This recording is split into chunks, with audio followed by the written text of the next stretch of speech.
So let's talk about some fleet tracking. So with fleet tracking, this allows visibility of the vehicle's current location.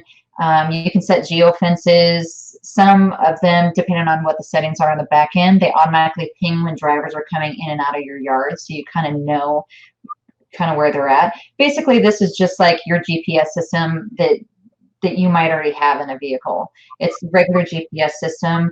But Chrissy, this is the XRS version or the screenshot. We're going to show you some other companies and other vendors as well. But on the fleet tracking side, Chrissy, I know whenever we talked about this, you said that you liked their version of the fleet tracking. Absolutely. So all the systems that I've worked with in have some kind of color coordinating or tools to make it where just off a glance you can see what your trucks are doing. What I like about OmniTracks is if it's green, that means your truck's moving. If there's an arrow there, it's going to show you the direction of travel. The blue circle with the line between it means that there is no connection. So there's not a unit connected to the truck. You can see right there if John Doe's sitting in his truck, he's not connected to it. The red's going to symbolize a stop. So to me, I do like again, the XRS, and I apologize, but it's just an easy, quick tool to see. You can click right there on the dot. You can open up their logbooks from there. You can send messaging. There's all kinds of tools.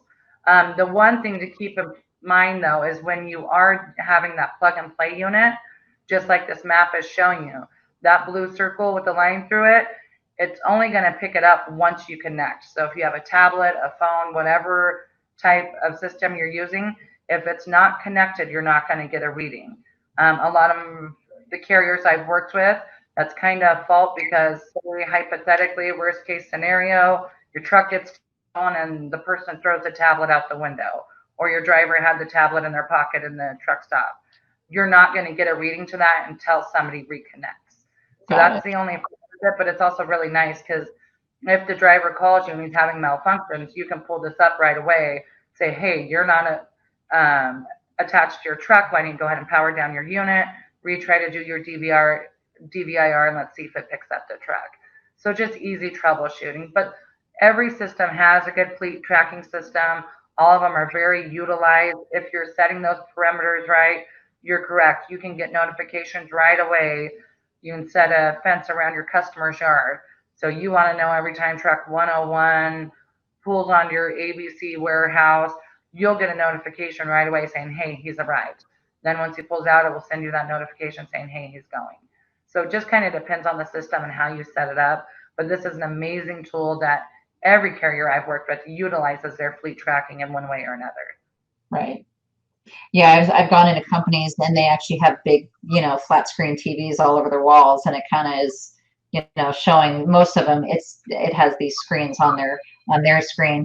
But one of the things I do want to ask you about is the cell phone service. So a lot of times companies, carriers might actually be, or you might actually go to areas where there is no cell phone service. So what happens in the case where they don't have any cell phone service? Because I know some carriers, some ELD companies, it turns into a disaster is what it turns into, because they're out there and they might be out at that particular location with no cell phone service, at least not for that particular carrier, for 2 weeks, and that whole time all that information is just gone. So Chrissy, in your experience, whenever a driver is in an area or going through an area, potentially even for a long period of time, what happens whenever there is no service out there, no cell phone service? Well, so I have several clients over in West Texas, a couple up in North Dakota, where the cell phone service is very desolate. What I've noticed for the most part, a lot of these are actually going to go off as satellite, not necessarily cell phone, but there is a connection. You're going to have your tablet or phone talking to your relay, and your relay going up to the cloud, and you're grabbing it from your back end. So I run into a lot with people say with the 30-minute break. Drivers say they don't have service, so they can't log out. The nice thing is when they're running off the satellite, that satellite is still capturing that data. So even though John Doe's out of the area for a day or 4 days, typically when they come back into cell service, that communication's all going to link up and it's going to send you over a notification of unassigned vehicle activity or driver miles, whatever verbiage they use, saying, hey, we suddenly have 50 events for 40 hours for this driver. And that's when you on the admin side, unfortunately, have to go back and assign it to the driver, say this is a driver. Now, again, when your truck stops, it's usually typically automatically going to convert that to on duty, not driving, not Mhm. off. So if your driver didn't go through and log off at the end of the day or whatever it may be, you have to go through and make that adjustment and that edit to it, notating that's why it's being changed. So you really need to communicate with your drivers that if they do run into their situations where they don't have that signal, they need to be documenting when they're taking their 30-minute breaks so you can switch that from on duty to off duty to avoid that violation, because when it comes back to you, it's going to show the driver on duty. But if your driver knows, hey, I took my break from 2:15 to 2:46, you can go through and make that edit and then just add the note, driver was at a self-service, had to make the edit for 30-minute break. So I haven't had any situations where hours are lost. That I've never had anybody just completely lose the hours altogether. It's just a matter of either your driver going back and claiming that before it hits your end, or you assigning it back to your driver. Okay. I haven't had that happen, not with any of the companies that we're actually kind of featuring on this class or on the session, but some of the other companies that I would definitely not recommend. That actually happened to quite a few of my clients where they were using that particular system and they were gone and the data just disappeared. Like it was gone. Didn't track it anywhere, didn't have anything stored. And so then they had to go back and do correction, paper logs with corrective actions on them, showing that these have been duplicated, these were replicated or recreated because of an ELD error. And it was kind of a nightmare. So I don't want companies. Go ahead. That is an option as well if your driver's converting to paper logs because they're not showing it in the case of a roadside inspection. You can always go through and manually create a log. It is quite a bit more work for you on the admin side, but there is always those options. That is one of the questions when you're looking for your ELD provider, that if you know you're usually in an area that's desolate, make sure you ask those questions. What's going to happen when we lose that service? If they Absolutely. don't have a concrete response, if they can't tell you, we have a satellite that's going to store that image and store all GPS data. That's something you really want to pay attention to, especially in oil field or mining. Yes, absolutely. Before I go to the next slide, I do want to kind of as a reminder, and you may already know this out there, but make sure that you have paper. Chrissy, why don't you kind of go over what do they have to have in the truck itself? Because I know it's paper logs. They have to have paper logs in case the unit fails. They also have to have a user manual or operational instructions on the ELD itself in the truck, right? What else? Am I missing something on what they need to have? Well, if you have the full user manual, usually you'll have the instructions to the DPS officer. The biggest thing that I do is when I create the cab books, whatever it may be, right there in the cab books, shove at least 8 days of paper logs. I always try to do 30 days because they need a minimum of 8 days in there. So I'll try to do a full ream of paper logs. I'll put not only the driver's instruction manual, put that right there where it's clear as day. And then I also put the inspector's instruction manual, because you don't want to be making a DPS officer or highway patrol, whoever it is that stops you. You don't want to frustrate them by them having to navigate through forever to find out how to do a web transfer. Right. So make it as easy as you can. Keep in mind, these law enforcement, it's not like they go through a training class on each each individual type of ELDs. They have an overall crash course. So they don't really necessarily know how to navigate through Keep Trucking compared to Rand McNally, compared to OmniTrax.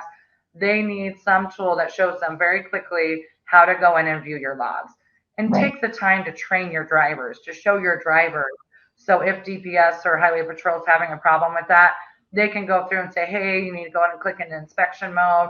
We can do it this way. I can Bluetooth it, web transfer. So educate your drivers and also have all those tools available for the officers on the roadside. I think that's a really good point, what you just said. So I'm going to repeat it just so it's very clear. Doing driver training. So we actually call it roadside etiquette because sometimes you have to tell drivers not to be jerks, but it doesn't sound so that's true. Sometimes you just have to do that. And Christy, you know that better than anybody because you do training with drivers just as much as I do. So we actually, I call it roadside etiquette, but we go through the, driver wellness and hours of service and all the regular training that you have to do with drivers. I always have a little bit in there about roadside inspections and how you talk to officers, and what you said about training the drivers on how to show the officer how to use their ELD system is super important. I feel like if nothing else, that will make it gives the cop a warm and fuzzy feeling whenever they feel like the driver actually knows what the heck he's doing, right? Absolutely. Yeah, for sure. Okay, so let's go right to the DVIRs. So with driver vehicle inspection report, the driver is actually prompted with ELD units for most of them, and they're prompted to do the pre and post trip inspection at the beginning and the end of each day. So most of you watching already know that you have to do both. You don't have to have the actual report for both. You have to have it for the post trip, but for ELDs, you still have to do the inspections. So the ELD prompts the driver to do the DVIR for both pre and post trip inspections. Entering the data can be completed in less than 3 minutes. So they could actually, check, because they're selecting from a list of punishable defects or defects that are potentially there. But Chrissy, I know whenever you and I talked about this before, with the yes, the data can be completed in 3 minutes. What does that mean? So it's most commonly I can bust a driver within seconds for false logs. Because as we all know, if you're requiring your driver to do an inspection report, he must be on duty, not driving. There are so many times I'll go in and I'll see the drivers are doing their inspection per se, but they're not logging on duty, not driving during those times. A driver cannot do a full post-trip inspection in 1 minute. If he's doing that, one of two things is happening. He's either falsifying his logs and not logging that time, or he's falsifying his inspection report. So you want to look at both sides of that. For a driver to be adequate, for him to be doing a good, thorough post-trip inspection, it needs to be at least 10 to 15 minutes. These ELDs now go to the minute. So if he stops his truck and 30 seconds later he logs off duty, because some of the inspection reports are just as simple as no defects found, boom, done. If it only takes them 1 minute, that driver did not get out and walk around his truck and his load. So exactly. Keep it in mind. A lot of people don't realize it. Mm-hmm. We find that all the time. So like you said, you bust drivers all the time. And so do I. I bust them all the time because we know what the process is supposed to be out there. So if we find that all the time, and you probably as you watching this probably find that all the time as well, what do you think is going to happen whenever you're getting a compliance review? Investigators are going to figure that out too. They're not stupid. So they know exactly what's going on as well.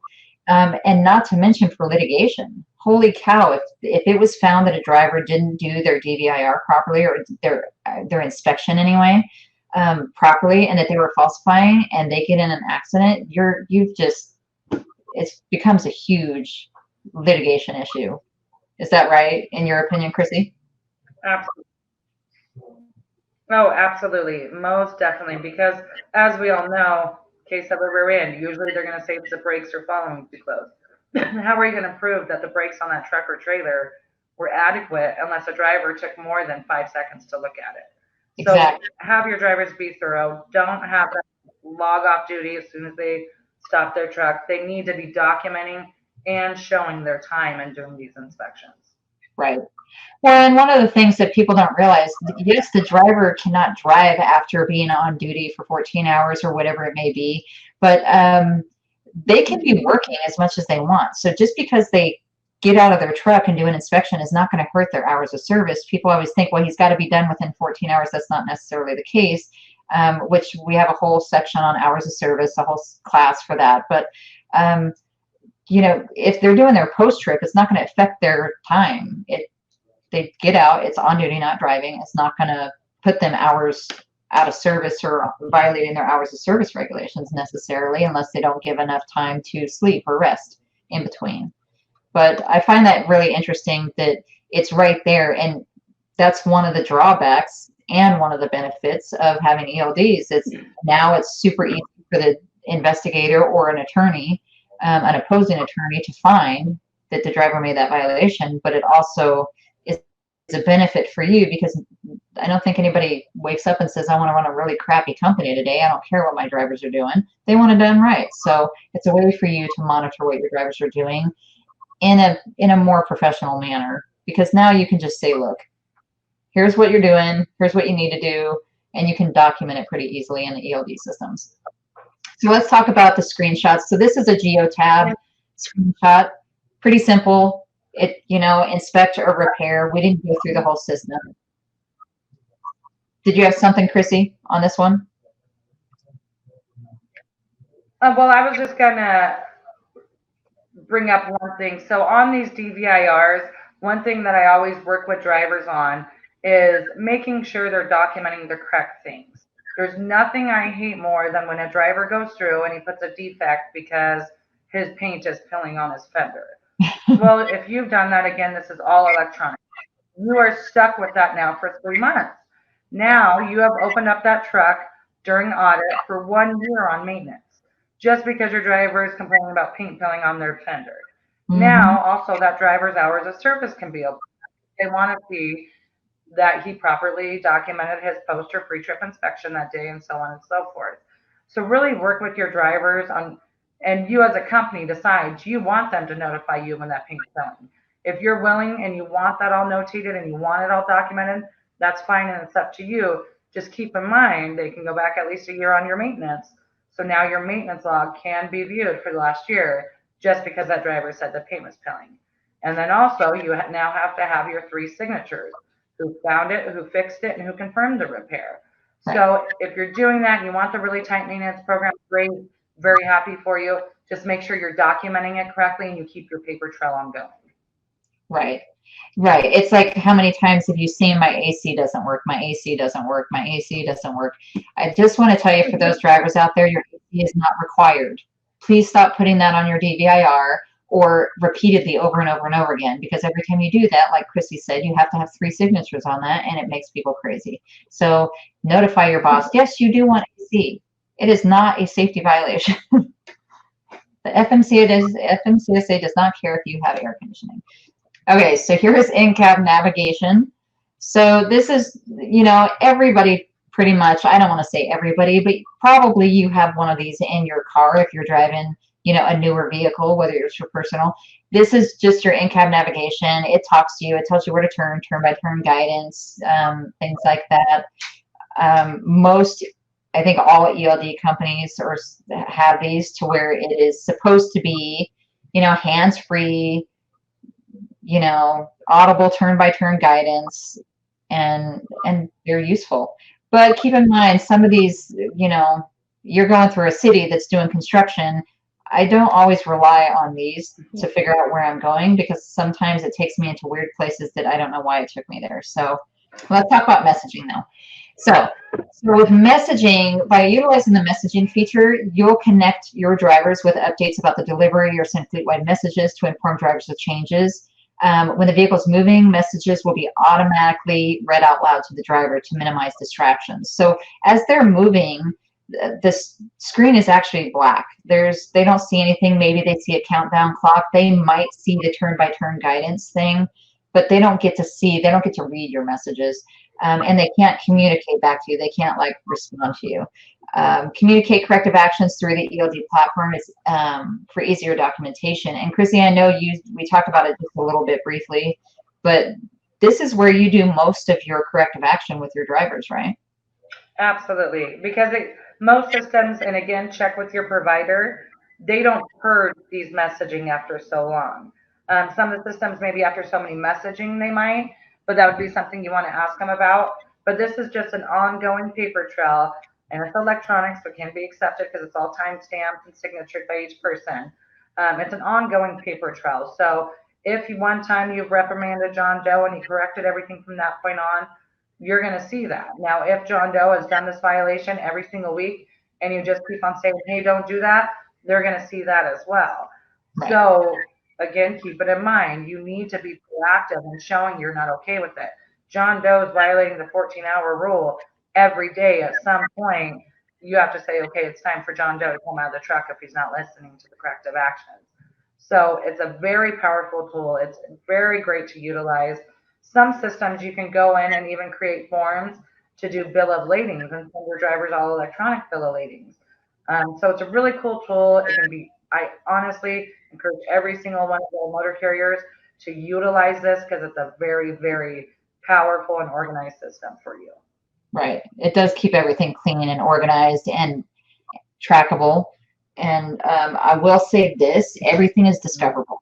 Everything is discoverable. And by discoverable, I mean everything an opposing attorney can subpoena and get these records. So one thing you never ever want to do in messaging is berate your drivers or yell at them, especially do not tell them to violate any kind of rules. That is idiotic, if to not use very nice words, but be careful of what you do on the messaging. Everything, like I said, is discoverable. So make sure that you're utilizing this professional or in a professional manner. And if you do notice, if you have different dispatchers, if you're not the dispatcher, but you kind of are overseeing dispatchers, pay attention to what dispatchers are saying to drivers as well.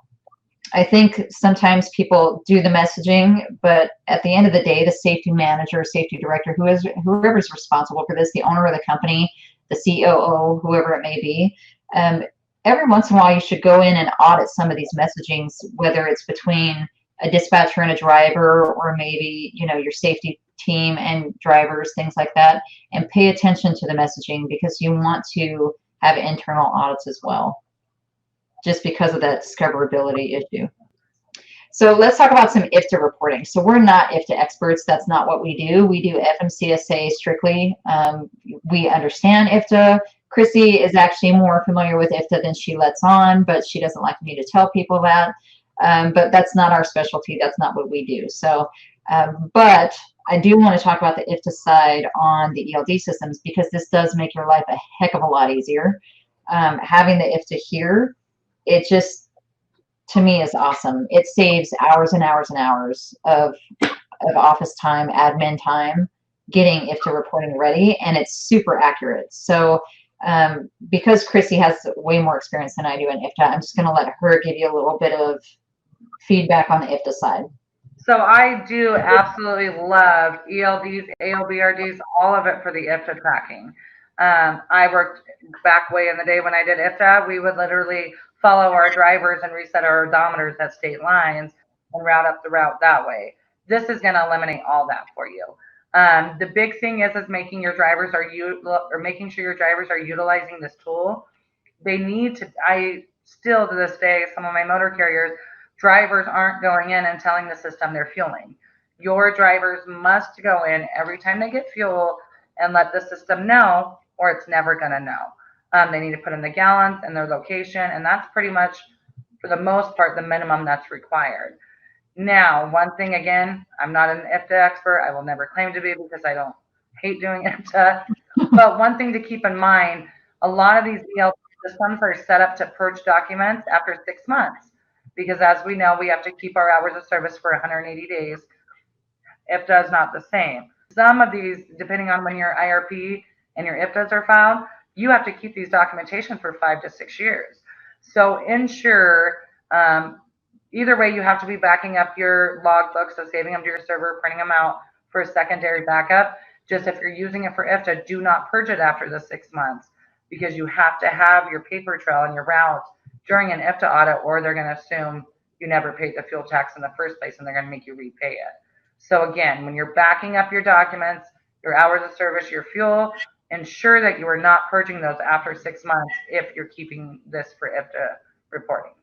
Right. So they can be purging all the other information, but they need to keep IFTA in a separate file. So if they, you know, do an IFTA reporting and print off all that data and save it, or do whatever they have to do and keep it in a separate IFTA file, at that point, they don't have to purge that. But the rest of the stuff automatically purges after 6 months, right? Yes, for the most part. There is some systems that I've worked with where it doesn't necessarily purge. You just have to request it from tech support and then Mhm. they can get it. But most systems are not going to have that at your fingertips after 180 days. Okay. Um, Either way, with the ELD mandate, us as a motor carrier, we do have to have the secondary backup. So I just have a clean folder on my desktop, May 2019, whatever it is. And then I would suggest you moving it after the 6 months. So it's not in your FMCSA because you don't want to give them more than you have to, but you do need to have it available in the case you get pulled for an IFTA audit 3 years from now. So Absolutely. just, I really can't stress that enough. I don't think I've been to any motor carriers that have done the proper record retention for IFTA or IRP, not knowing it. So just keep it in mind, their record retention is a lot more than the FMCSA.